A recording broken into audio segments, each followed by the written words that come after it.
Good morning students. आज हम पढ़ रहे हैं पाठ 11 ब्रीफकेस। इस पाठ के अंतर्गत हमें एक बालक की बहादुरी के बारे में बताया गया है। उस विद्यार्थी का नाम था अतिन। वह चौथी कक्षा का स्टूडेंट है जो रिपब्लिक डे यानी गणतंत्र दिवस मनाने के लिए अपने स्कूल में जा रहा है और रास्ते में वह जिस बस में चढ़ता है वहाँ एक व्यक्ति अपने ब्रीफकेस में बम लेकर निकला है। जैसा कि आज आप लोगों को पता है, आप लोगों ने आतंकवाद का नाम सुन रखा है। क्या है आतंकवाद? आतंक फैलाने वाले लोग जो अपने किसी मकसद को पूरा करने के लिए सार्वजनिक स्थानों पर बम वगैरह रख देते हैं, जिससे कि लोगों में उनका डर बना रहे। वो लोग ये चाहते हैं कि जो उनके विचार हैं उन्हीं विचारों को दूसरे लोग भी माने। उससे वो लोग ये नहीं सोचते कि उन्होंने कितने निर्दोष लोगों की जानें ली है। वो अपनी बात दूसरों पर थोपने के लिए जगह जगह बम फोड़ते हैं, बम विस्फोट कर देते हैं, अंधाधुंध गोलियां चलाते हैं, जिससे कई निर्दोष लोगों को अपनी जान से हाथ धोना पड़ता है। यदि हम थोड़ी सी सावधानी रखें तो हम कई बड़े हादसों को होने से रोक सकते हैं। जैसे किसी अपरिचित वस्तु को न छुएं। हमें अधिकतर यही सलाह दी जाती है, किसी स्ट्रेंजर के पास मत जाओ, उसकी दी हुई किसी चीज़ को न लें, या हमें रास्ते में कोई ऐसी वस्तु जैसे कि कोई बैग मिल गया, उन्हें हम न छुएं या उन्हें लेने की हम कोशिश न करें। और उसके बारे में यदि हम तुरंत पुलिस को सूचना दें तो हम कई ऐसे बड़े बड़े विस्फोट होने से रोक सकते हैं। पाठ के अंतर्गत देखते हैं, अतिन चौथी कक्षा का विद्यार्थी था। अगले दिन उसके स्कूल में गणतंत्र दिवस समारोह था। उसे भी सामूहिक व्यायाम में भाग लेना था, यानी जो एक्सरसाइज की जाती है और उसका कोई आपके स्कूल में प्रोग्राम हो रहा है तो उसे भी उस तरीके के एक प्रोग्राम में भाग लेना था। अतिन के लिए स्कूल के किसी भी समारोह में भाग लेने का यह पहला अवसर था, इसलिए वह काफ़ी उत्साहित था, यानी वो बहुत ज़्यादा एक्साइटेड था उस प्रोग्राम में पार्टिसिपेट करने के लिए। रात को ही अतिन ने अपनी सफ़ेद नेकर, कमीज और जुराबें संभाल कर रख दी थीं। जुराबें यानी मोजे, कमीज यानी शर्ट। जूते भी खुद ही पॉलिश करके अच्छी तरह चमकाए थे। सुबह रोज के मुकाबले अतिन कुछ जल्दी ही उठ गया था। उसकी मम्मी ने उसे प्यार से कहा, अच्छा, आज तो हमारा बेटा गणतंत्र दिवस के समारोह में भाग लेगा, इसीलिए जल्दी उठ गया है। माँ के कहने पर अतिन कुछ शर्मा गया था। अतिन जल्दी जल्दी नहा धोकर तैयार हो गया। थोड़ा सा उसने नाश्ता किया और छलांगे मारता हुआ बस स्टॉप पर पहुँच गया। वह रोज़ सिटी बस से स्कूल जाता था, यानी जो आपके शहर में जो दूसरी बसें चलती हैं, आपकी स्कूल बस नहीं, जो नॉर्मल दूसरी सिटी बसेस चलती हैं, वो उससे स्कूल जाता था। वहाँ पर उसके दो साथी पहले से ही प्रतीक्षा कर रहे थे, उसकी राह देख रहे थे। थोड़ी देर बाद बस आ गई। अतिन और उसके दोस्त बस में चढ़ गए।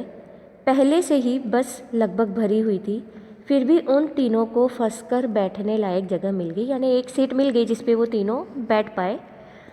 अतिन दरवाजे के पास वाली सबसे पीछे की लंबी सीट पर बैठ गया था। बस चल पड़ी। अगला स्टॉप 8-10 मिनट बाद आया। वहाँ पर पहले से ही 15-20 लोग खड़े थे और कुछ महिलाएं भी थी। एक 25-30 वर्ष का युवक भी उस समय बस में चढ़ गया था। उसके हाथ में एक ब्रीफकेस था। बैठने की जगह तो थी नहीं। युवक ने ब्रीफकेस पिछले दरवाजे के आगे वाली सीट के नीचे रख दिया था, यानी जो लास्ट सीट होती है उसके, यानी दरवाजे के आगे वाली जो सीट थी उसके नीचे उसने उस ब्रीफकेस को रख दिया और खड़ा रहा। बस चलने के 5-6 मिनट बाद ही बड़े चौराहे पर लाल बत्ती मिली, यानी रेड सिग्नल हो रहा था। बस रुक गई। रेड लाइट पे हम रुक जाते हैं। रेड यदि हमें सिग्नल मिल रहा है रोड पर तो हम क्या करते हैं, अपने व्हीकल को रोक देते हैं रेड लाइट पे। तो उसी कारण से बस भी रुक गई। अतीन तो अपने व्यायाम के बारे में ही सोच सोच कर खुश हो रहा था, उसे अपने प्रोग्राम के बारे में ही सोच रहा था वो उस समय भी। अभी चौराहे की बत्ती हरी नहीं हुई थी, यानी ग्रीन लाइट नहीं हुई थी। अचानक अतीन की निगाह खिड़की के बाहर गई तो उसने देखा वह ब्रीफकेस वाला युवक बस के नीचे उतरकर सड़क पार कर रहा था। शायद वह अगले दरवाजे से उतर गया था, यानी खड़ा तो वो पीछे के दरवाजे के वहाँ था, लेकिन वो आगे वाले दरवाजे से उतर गया था। तभी अतीन ने देखा कि सीट के नीचे रखा ब्रीफकेस तो वहीं रखा है, अभी भी वहीं था। अरे अंकल, आपका ब्रीफकेस, अतीन चिल्लाया तो युवक अनसुनी करके लगभग दौड़ने सा लगा।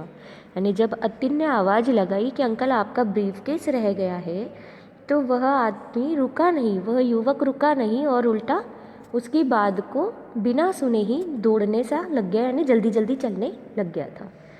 अब तो अतीन ने ज़ोर ज़ोर से चिल्लाना शुरू कर दिया। तभी हरी बत्ती भी जल गई, बस चल पड़ी। पर अतीन के चीखने चिल्लाने के कारण ड्राइवर ने बस एक किनारे लगाकर खड़ी कर दी, यानी साइड में बस ले ली कि भाई ये बच्चा क्यों चिल्ला रहा है। बस के अन्य यात्री भी अतीन की ओर आश्चर्य से देख रहे थे। तभी अतीन बोला, अंकल यह ब्रीफकेस उसका है जो पिछले स्टॉप पर बस में चढ़ा था। वह लाल बत्ती के कारण बस रुकने पर वहीं उतर गया लगता है, अपना ब्रीफकेस भूल गया। बस कंडक्टर को अतीन ने बताया तो उसके दिमाग में किसी अनहोनी की आशंका होने लगी। जब अतीन ने कंडक्टर को ये सारी बातें बताई कि वो व्यक्ति तो पिछले स्टॉप पे ही चढ़ा था और यहाँ रेड लाइट होने पर उतर गया, तो और अपना ब्रीफकेस बस में ही छोड़ गया, तो कंडक्टर को थोड़ा सा अंदेशा हुआ कि कहीं कोई गड़बड़ तो नहीं है। अनहोनी की आशंका हुई कि कहीं कोई घटना ना घटित हो जाए यहाँ। आप सभी बस से तुरंत उतर जाइए, कंडक्टर ने लगभग चीखते हुए बस में बैठे लोगों से कहा। सभी यात्री बिना कुछ सोचे समझे तेजी से बस के दरवाजों की ओर दौड़ पड़े। हर कोई जल्दी से जल्दी बस से उतर जाना चाहता था। बस के अचानक रुकने और यात्रियों को बस से कूद कूद कर उतरते देख चौराहे पर खड़े 2 सिपाही दौड़कर वहां आ गए। अतीन ने ब्रीफकेस की ओर इशारा करके पूरी बात बताई। तभी एक सिपाही ने चौराहे के पास ही बने चेक पोस्ट से इंस्पेक्टर को बुला लिया। दूसरा उस व्यक्ति की ओर दौड़ पड़ा। गणतंत्र दिवस के कारण किसी आतंकी घटना को ध्यान में रखकर प्रत्येक बड़े चौराहे पर 2-2 बम एक्सपर्ट भी तैनात थे। वो भी तेजी से इंस्पेक्टर के साथ ही आ गए। हर जगह होता है कि गणतंत्र दिवस पर कहीं कोई अनहोनी ना हो जाए, कहीं आतंकवादी किसी बम के जरिए आतंकवाद न फैलाए, इस कारण से पुलिस को तैनात किया जाता है और साथ में ही उनके बम एक्सपर्ट्स को भी साथ रख दिया जाता है, ताकि जो भी इस तरीके का काम हो उसमें इमीडिएट एक्शन लिया जाए, तुरंत लिया जाए। इंस्पेक्टर ने बम एक्सपर्ट से कहा, जरा देखो तो इस ब्रीफकेस को, इसकी अच्छे से जांच की जाए, इसमें तो बम है। कुछ ही देर में ब्रीफकेस के बम को निष्क्रिय कर दिया। सभी बस यात्रियों ने चैन की सांस ली। जब बम एक्सपर्ट्स को इंस्पेक्टर ने कहा कि इस ब्रीफकेस की जांच करो और उन्होंने उसकी अच्छे से जब जांच की तो पता चला कि उसके अंदर तो बम था। फिर उसको निष्क्रिय कर दिया गया, यानी उसका जो काम था उसको बेकार कर दिया गया, यानी डिफ्यूज़ कर दिया गया उस बम को। तभी दूसरा पुलिस वाला उस युवक को कॉलर पकड़कर लगभग घसीटता हुआ वहाँ ले आया। हाँ, यही अंकल इस ब्रीफकेस को बस में छोड़कर गए थे। उस व्यक्ति को देखते ही अतीन जोर से चिल्लाया। शाबाश बेटा, तुम्हारी समझदारी के कारण आज एक बहुत बड़ा हादसा टल गया, नहीं तो जाने कितने लोगों की जानें चली जाती। पुलिस इंस्पेक्टर ने अतीन के सिर पर हाथ फेरते हुए कहा, यानी उसे शाबाशी दी। इन सब कामों में समय लग गया। अतीन अपने स्कूल के कार्यक्रम में भाग नहीं ले पाया, पर वह खुश था कि इससे अच्छा गणतंत्र दिवस वह और क्या मनाता। यानी इससे अच्छी क्या बात होती कि उसने इतने लोगों की जान को बचा लिया। अगले दिन के सभी समाचार पत्रों में अतिन के फोटो के साथ पूरी घटना विस्तार से छपी। इतना ही नहीं, अगले वर्ष स्कूल के गणतंत्र दिवस समारोह में उसे वीरता पुरस्कार से भी सम्मानित किया गया।